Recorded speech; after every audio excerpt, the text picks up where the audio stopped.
ওমা মা, এইভাবে পেয়ারা কাটছো? কি বানাতে চলেছো পেয়ারা দিয়ে? আরে তোর মন পছন্দের একটা খাবার রে।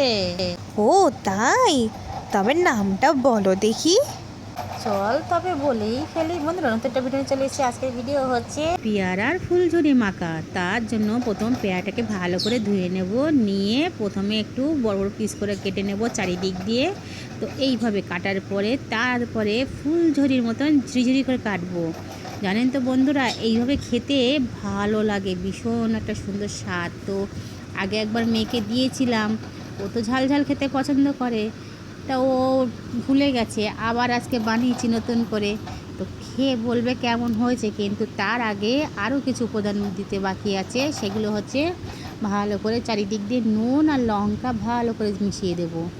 তো দেখুন এবার খেয়ে কি বলছে। বাহ, খেতে হয়েছে দারুণ।